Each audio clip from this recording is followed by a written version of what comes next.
히브리서 2장 1절에서 4절까지입니다. 히브리서 2장 1절부터 4절까지 한 절씩 교독하도록 하시겠습니다. 그러므로 우리는 들은 것에 더욱 유념함으로 우리가 흘러 떠내려가지 않도록 함이 마땅하니라.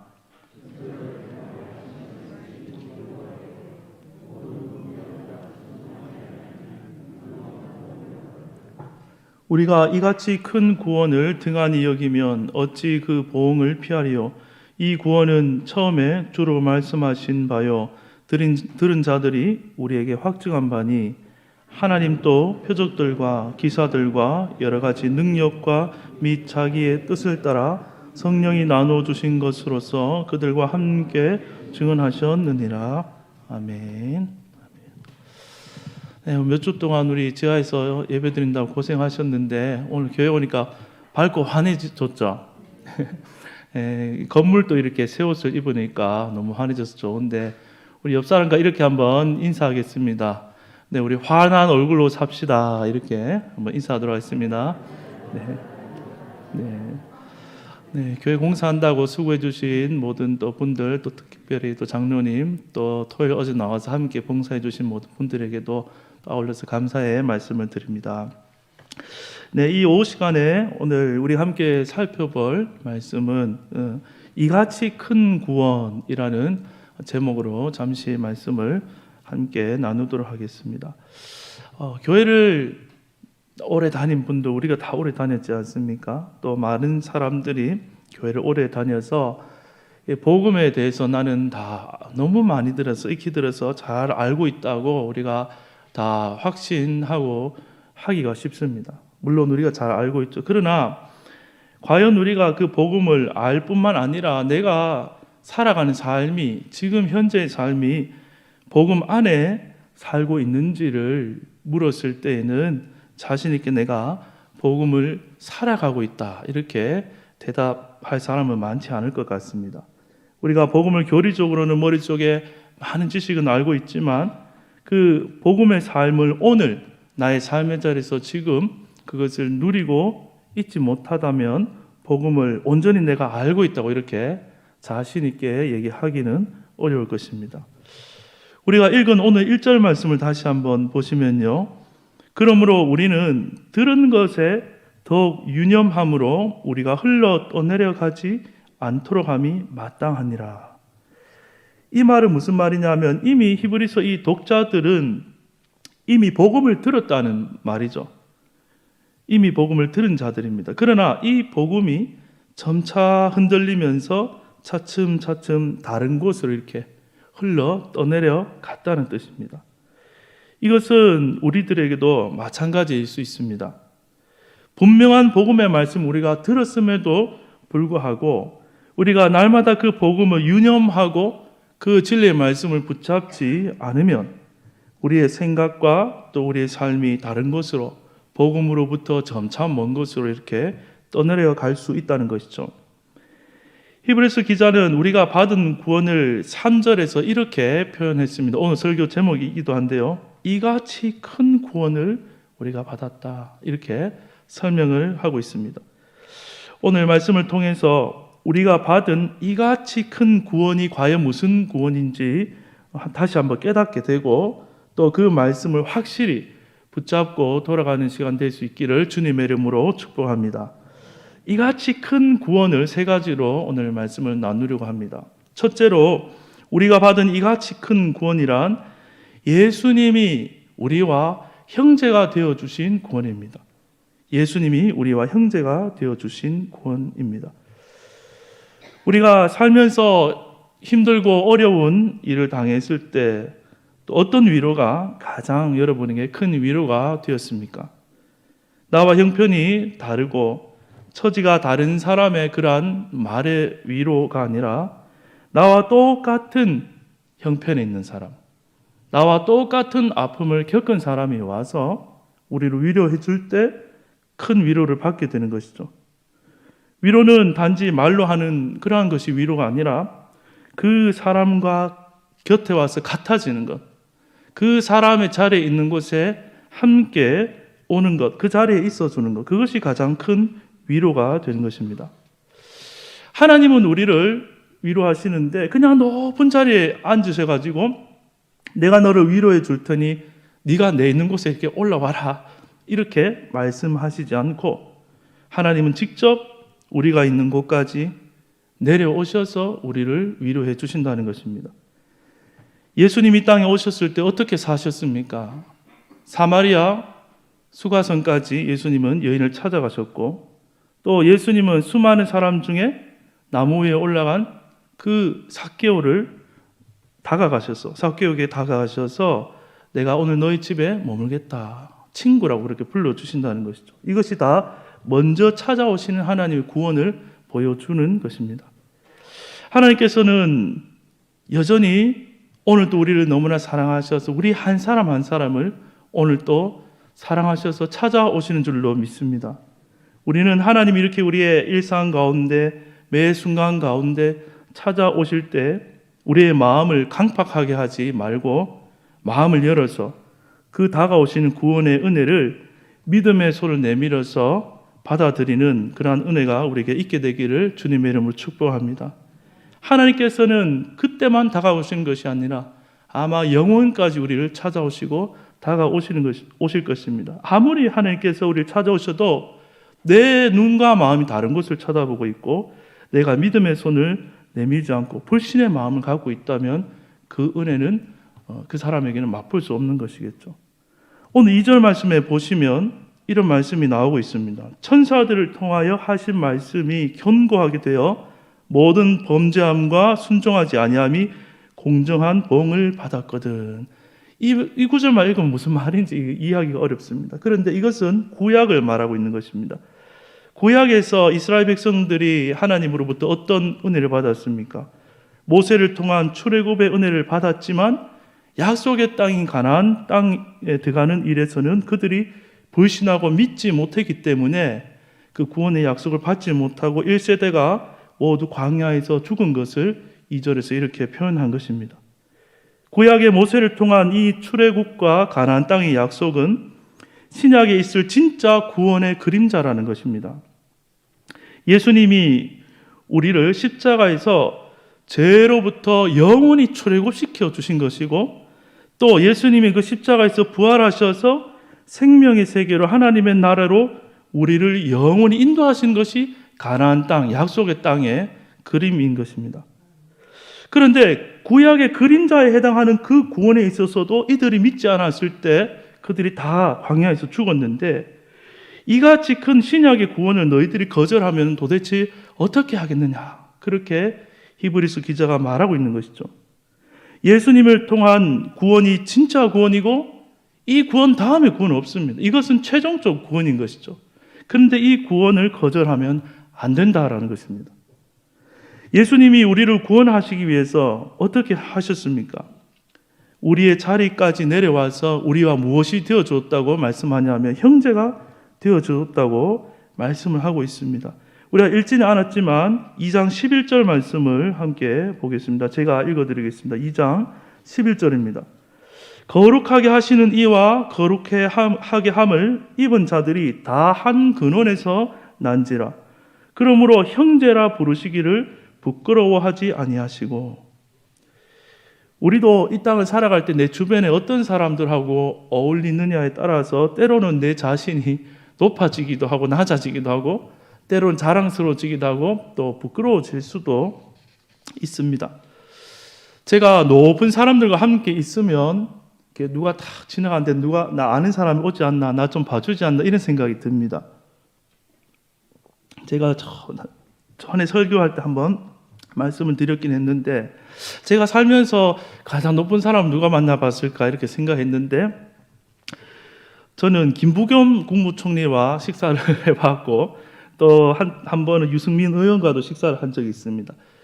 다른 교회 사역할 때 그 교회 출석을 했기 때문에 교육자 초청해가지고 식사를 다 한번 한 적이 있었거든요. 김부겸 의원, 국무총리입니까 지금? 의원과 유승민 의원은 다른 일이 있어서 그렇게 했는데 정치적인 얘기하려고 하는 것이 아니라 그날 집에 와가지고 제가 참 별것 아닌 그런 자랑인데 아내한테 내가 누구랑 식사했는지 아나? 그러면서 TV 나오니까 저분하고 내가 식사했다고 아이고 자랑할 데가 없어가지고 집에서 아내한테 막 자랑했습니다. 별 반응 없더라고요.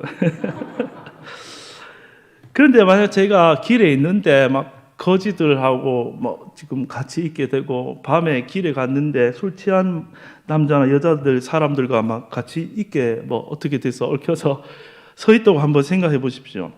그러면 누가 아는 사람이 지나갈까? 제가 공당군도 두려워지거나 또 특별히 나는 목사인데 하면서 무슨 오해를 받을지도 모르니까 아이고 피하거나 빨리 조심해야겠다 이런 생각을 제가 하게 될 수도 있겠죠. 그런데 여러분 하나님이신 예수님은 하나님의 보좌에서 어디까지 내려오셨습니까? 혈과 육을 우리와 똑같이 입으시고 이 땅에 오셔서 높은 사람들을 만나러 다니신 것이 아니라 가장 낮은 곳에 오셨단 말이죠. 하나님의 아들이신 예수님이 그 사마리아 여인과 친구가 되셨다면 그 사마리아 동네의 다른 모든 사람하고도 다 친구가 될 수 있다는 뜻입니다. 그렇죠? 그 동네에서 가장 욕을 먹고 막 하는 그 삭개오 집에 들어가서 친구라고 얘기해 주신 예수님이라면 그 동네의 어떤 사람하고도 다 친구가 될 수 있다는 걸 보여주신 겁니다. 삭개오만 사랑했고 수가서 여인만 사랑한 것이 아니고 모두를 사랑한 것, 찾아가신 것을 성경은 우리에게 보여주고 있는 것입니다. 그런데 예수님은 어느 자리까지 가셨죠? 최종적으로는 십자가까지 내려오셔서 그곳에 오르셔서 모든 옷이 다 벗겨지고 십자가에 못 박혀 돌아가셨다는 것의 의미는 이 세상 그 어떤 죄인과도 하나가 되실 수 있다. 그런 의미가 있는 것이죠. 예수님의 구원에 있어서 너무 너는 죄가 많아서 나와 하나 너는 구원할 수 없어. 그런 사람이 아무도 없다는 것이 십자가의 의미입니다. 십자가에 오셨기 때문에 이 세상 그 어떤 죄인도 다 용서하시고 친구 되어주시고 형제 되어주시고 하나 되실 수 있는 분이 바로 우리 예수님이신 것입니다. 그러므로 이같이 큰 구원이라는 것은 첫째로 우리와 형제가 되어주신 구원, 하나님이 사람 되심을 부끄러워하지 아니하시고 오늘 형제라 함을 부끄러워하지 아니했다는 말은 더 긍정적으로 표현하면 기뻐 좋아하셨다는 거예요. 우리와 형제 되는 것을. 육을 입고 우리와 똑같이 되어서 우리를 사랑하시고 구원하신 그것이 하나님이 너무나 좋으셨다는 거예요. 예수님이. 그것이 바로 놀랍고 큰 우리와 형제가 되어주신 구원입니다. 두 번째로 이같이 큰 구원이라는 것은 단지 이렇게 와서 위로만 하고 그냥 끝나버리는 구원이 아니라 모든 인생의 근본적 문제를 해결하신 구원, 즉 마귀의 일을 멸해 주신 구원이 이같이 큰 구원이라고 할 수가 있습니다. 14절을 한번 읽어보겠습니다. 14절입니다. 자녀들은 혈과 육에 속하였음에 그도 또한 같은 모양으로 혈과 육을 함께 지니심은 죽음을 통하여 죽음의 세력을 잡은 자 곧 마귀의 일을 멸하시며. 큰 빚을 지고 있는 사람에게 현실적인 도움은 무엇입니까? 돈을 주는 것이죠. 빚을 갚아주는 것입니다. 또 몸이 아픈 자에게 현실적인 도움은 무엇입니까? 병을 없애주고 건강을 주는 것입니다. 그런데 이 땅의 모든 죄인에게 있어서 하나님이 우리에게 주시는 현실적인 구원은 무엇이겠습니까? 그것은 바로 죄의 근원인 마귀의 일을 멸해 주신 것이 우리의 가장 현실적인 구원이 되는 것입니다. 죄인으로 태어나 죄인으로 사는 인생을 15절에서는 어떻게 말해주고 있냐 하면 15절입니다. 또 죽기를 무서워함으로 한평생 매여 종로를 하는 모든 자들을 놓아주려 하심이니. 우리의 인생의 모든 그 결핍과 문제는 결국 어디와 맞닿아 있습니까? 죽음과 맞닿아 있습니다. 죽음과 연관이 되어 있습니다. 모든 사람이 근본적인 염려는 죽음인데 거기서 모든 염려가 시작됩니다. 죽을까 염려해서 돈을 모으게 되고 죽을까 염려해서 건강을 관리하게 되고 일을 하게 됩니다. 그러나 죽는 것은 기정사실입니다. 일평생 죽음의 영향을 받고 살면서도 끝에 가서 결국 죽는 것이 인생입니다. 항상 죄인으로 태어난 인생은 그 죽음의 영향 아래에서 근심과 염려 속에 살고 있다고 볼 수 있죠. 그러나 예수님이 이러한 고통을 끝내주시기 위해서 어떻게 하셨습니까? 9절 말씀을 보시면 9절입니다. 오직 우리가 천사들보다 잠시 동안 못하게 하심을 입은 자 곧 죽음의 고난 받으심으로 말미암아 영광과 존귀로 관쓰신 예수를 보니 이를 행하심은 하나님의 은혜로 말미암아 모든 사람을 위하여 죽음을 맛보려 하심이라.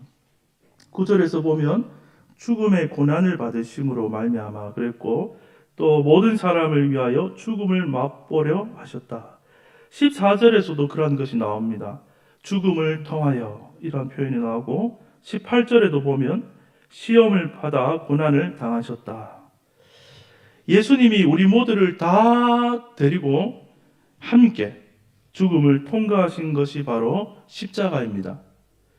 그 십자가를 통과해서 우리를 어디로 데려가시냐면 부활의 세계로, 은혜의 세계로, 생명의 세계로, 하나님의 나라로, 그 아들의 나라로 우리를 이미 데려가신 것입니다.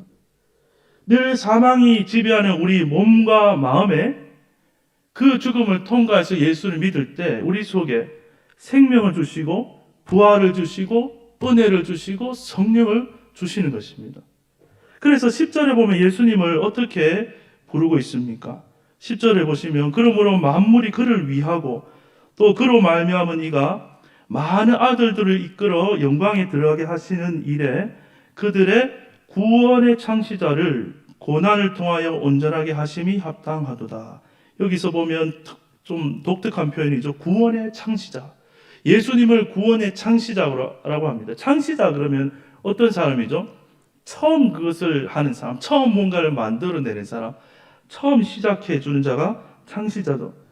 예수님은 혈과 육을 입으시고 우리와 똑같이 되셔서 아무도 해결하지 못하는 이 죄와 죽음의 문제를 십자가에서 해결하신 것입니다.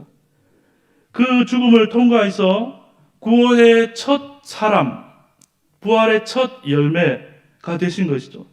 그래서 예수님을 믿는 자는 다 그 예수님 안에 포함되어서 죽음을 이미 통과했다는 것입니다. 하나님 아버지는 모든 생명의 주인 되신 하나님이신 것이죠. 그래서 이 땅에 사람의 생명뿐만이 아니라 동물의 생명, 식물의 생명, 그 어떤 호흡하는 생명도 하나님의 주권 아래 다 있습니다. 들풀조차도 그 생명이 하나님의 죽고 사는 것이 하나님 손에 달려 있습니다. 예수님이 우리에게 그렇게 말씀하셨죠. 하물며 너희일까 보냐. 그러므로 생명은 마귀가 주관합니까? 하나님이 주관합니까? 하나님이 주관하시는 것이죠. 죽음은 누가 주관합니까? 마귀는 생명이 아니라 죽음과 죄와 사망의 권세로 일하는 자가 마귀인 것이죠. 우리는 늘 돈이 없으면 죽는다, 또 건강이 없으면 죽는다, 또 이것저것이 없으면 죽는다고 생각하지만 사실은 생명이란 것은 다 하나님의 손에 달려있는 것입니다. 예수님이 우리를 그 죽음으로부터 영원히 구원하신 줄로 믿습니다. 이 마귀의 일, 죽음, 또 그 영향, 그 사망의 권세를 하나님이 다 십자가에서 끝내시고 우리를 죽음을 통과하게 하셔서 영원히 자유하게 하신 것입니다. 이 땅을 살 때 그러나 이것을 우리가 교리적으로 알지만 삶의 현장에 들어가면 우리 눈에 보기에는 또 걱정이 되죠. 또 우리 판단에는 또 많은 걱정이 생깁니다. 사람은 그러나 우리가 생각해 볼 것은 사람은 내일 일에 대해서는 아무도 전혀 알 수가 없는 것입니다. 그러나 우리가 말씀을 통해 분명히 알 수 있는 한 가지는 무엇입니까? 내 생명의 주인이 하나님이신데 내 생명의 주인이신 하나님이 나를 살게 하시면 나는 반드시 사는 것입니다. 어떠한 방법을 통해서라도 나는 하나님의 손에 의해서 살게 된다는 것이죠. 그러므로 눈에 보이는 것으로 내 생각으로 또 어떤 현상으로 해서 염려하지 말라는 것입니다. 우리 인생의 실제적인 모든 문제는 죄와 사망 안에 있는 것이지만 하나님은 예수 그리스도의 그 십자가를 통하여 우리를 죄로부터 죽음으로부터 자유하게 하신 줄로 믿습니다. 죽을까 염려하게 만드는 마귀의 일을 우리 인생 가운데서 끝내신 줄로 믿으시기 바랍니다. 세 번째로 이 히브리서 기자가 말하는 이같이 큰 구원이란 하나님께서 우리에게 하늘의 생명을 나누어 주신 구원입니다. 하늘의 생명, 즉 하나님의 생명을 주신 것입니다. 하나님은 우리와 같이 되셔서 위로하실 뿐만이 아니라 또 십자가에 오르셔서 죽음의 문제를 실제적으로 해결해 주실 뿐만 아니라 그 이후에 어떻게 하셨습니까? 하나님의 생명을 우리에게 다 나누어 줬습니다. 히브리서 2장 3절과 4절을 보겠습니다. 2장 3절과 4절입니다. 우리가 이같이 큰 구원을 등한히 여기면 어찌 그 보응을 피하리요? 이 구원은 처음에 주로 말씀하신 바요 들은 자들이 우리에게 확증한 바니 하나님도 표적과 기사들과 여러 가지 능력과 및 자기의 뜻을 따라 성령이 나누어 주신 것으로서 그들과 함께 증언하셨느니라. 여러분, 구약에서는 시내산에서 누가 말씀을 받았죠? 모세가 받았어요. 혼자 올라갔습니다. 그러나 신약에서는 예수님이 이 땅에 직접 오셔서 복음을 전파하셨고 그 예수님 이후에는 사도들이 그 말씀을 증거했는데 예수님 속에도 사도들 속에도 누가 계셨다는 말입니까? 성령이 계셨다는 것이죠. 성령이 그들과 함께 증언하셨다는 것입니다. 이 말은 하나님이 사람 밖에서가 아니라 사람 안에 들어오셔서 함께 하셨다는 것을 보여주는 것입니다. 구약 시대는 모세 한 사람만 하나님을 만났습니다. 그리고 받은 말씀도 모세 안에 있습니까? 밖에 있습니까? 모세 밖에 있는 율법을 받은 것입니다. 그러나 신약 시대의 구원은 예수님이 이 땅에 직접 오셨을 뿐만이 아니라 그것을 더 넘어서 부활승천하셔서 믿는 자 속에 성령으로 함께 오셔서 복음을 전하고 있다는 것입니다. 그래서 오늘 4절에서 성령이 나누어 주신 것으로서 그들과 함께 하나님이 친히 증언하셨다고 하는 것이죠. 구약의 많은 선지자들이 정말 고대하고 바랬던 하나님이 사람 속에 들어오시는 구원, 하나님의 성령이 사람에게 임하는 구원, 이 놀라운 구원이 바로 히브리서 기자가 우리에게 말하는 이같이 큰 구원이라는 것입니다. 만약에 예수님이 십자가에서 우리의 죄의 문제만 해결하시고 부활 승천하셔서 예수님 혼자만 보좌 우편에 앉아 계시고 성령을 우리에게 안 보내주셨다면 어떻게 됩니까? 우리는 또다시 우리의 육으로 우리의 이 죄인의 생명을 살 수밖에 없는 것이죠. 또다시 죄와 사망의 권세 아래 살 수밖에 없는 것입니다. 그러나 하나님은 하나님의 생명을 우리 속에 다 나누어 주셔서 성령을 따라 사는 새로운 피조물 되게 하신 것입니다. 그러므로 우리는 예수님의 말씀처럼 날마다 내 자신을 부인하고 십자가를 지고 따라가면 내가 살지 않고 내 안에 임하신 주님이 성령이 이끄시는 살아가시는 삶을 함께 살 수 있게 되는 것입니다. 그것이 갈라디아서 2장 20절의 바울의 고백이지 않습니까? 히브리서 2장 11절에도 보면 이렇게 말하고 있습니다. 2장 11절 부분입니다. 거룩하게 하시는 이와 거룩하게 함을 입은 자들이 다 한 근원에서 나왔다라고 표현했습니다. 앞에 거룩하게 하시는 이는 누구겠습니까? 우리를 구원하시는 예수님을 말하고 있고 거룩해 함을 입은 자들은 예수 안에 구원받는 우리 모두입니다. 우리 모두 한 근원에서 나왔다. 한 근원은 하나님을 의미합니다. 그래서 우리 모두가 하나님으로부터 태어났다 그 말입니다. 쉽게 얘기해서 먼저는 우리가 이 땅에 육신의 부모를 통해 죄인으로 태어났지만 예수를 믿을 때 십자가에서 거듭난 것입니다. 다른 생명으로 다시 태어난 것입니다. 아들이 아버지의 생명을 받아서 태어나듯이 예수님을 믿을 때 하나님 아버지의 생명인 성령을 우리가 다 받았다는 것입니다. 그 생명은 우리 안에 지금 있고 또 점점 그 믿음으로 말미암아 풍성해지는 것이고 자라는 것이고 더 분명히 보아지는 것이고 더 분명히 만져지는 것이고 더 분명히 누려지는 그러한 생명이 우리 안에 있다는 것입니다. 우리의 신앙생활이 날마다 우리 안에 계신 이 성령으로 말미암아 말씀과 믿음으로 장성한 분량까지 자라게 되기를 주님의 이름으로 축복합니다. 이제 말씀을 정리하고 마치려고 합니다. 우리가 신앙생활을 하다 보면 우리의 심령이 가뭄에 메말라 갈라진 땅처럼 메마를 때가 있습니다. 또 오랜 신앙생활을 해도 뭐가 참된 신앙생활일지 헷갈리고 몰라서 신앙의 방황을 하게 될 수도 있습니다. 또 많은 지식과 교리를 내가 가지고 있고 공부를 많이 했어도 때로는 그것이 내게 참된 위로가 되지 못하고 힘이 되지 못하고 기쁨과 소망이 되지 못할 때도 있습니다. 만약 우리의 신앙이 이러한 상태에 있다면 우리는 늘 하나님을 향해서 마음의 문을 활짝 열고 내가 찾아가기 전에 먼저 우리를 찾아오시는 하나님, 오늘도 우리를 사랑하시고 여전히 그 수가성까지 걸어가신 예수님처럼 우리의 마음 가운데 한 사람 한 사람을 찾아가셔서 마음의 문에 노크하시고 말씀하기를 원하시고 만나주시기를 원하시고 풍성한 사랑과 은혜를 주시기를 원하시는 하나님이 오실 때에 믿음의 손을 내밀어 그 하나님을 영접하고 만나는 우리 모두가 될 수 있기를 간절히 소망합니다. 하나님은 오늘도 살아계시고 말씀하시고 여전히 우리를 찾고 있습니다. 우리의 모습이 완전하지 않아도 부족해도 엉망진창이라 할지라도 그 자리로 오셔서 우리를 거룩함으로 구분해내지 아니하시고 책망하지 않으시고 오히려 우리와 똑같이 되어주셔서 십자가를 져주시는 것입니다. 우리와 형제 되어주시는 분이 바로 우리 하나님이신 줄로 믿습니다. 또한 우리가 두려워하는 모든 죽음의 일에서 자유하게 해주시는 줄로 믿습니다.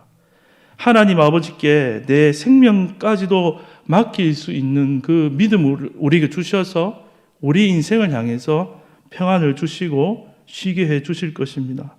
놓지 못하던 인생의 모든 짐들을 하나님 앞에 맡기고 쉬게 하실 줄로 믿습니다.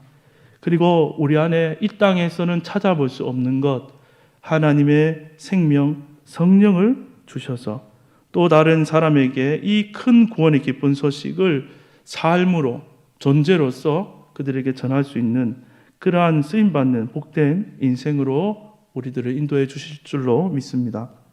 이 세상의 풍파로 인해서 우리가 복음에서 흘러 떠내려가지 않기를 간절히 소망합니다.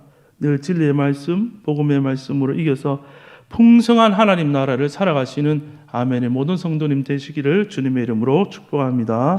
아멘. 기도하겠습니다. 하나님 아버지, 우리 같은 죄인들을 다 용서해 주시고 자녀 삼아 주셔서 너무나 감사합니다.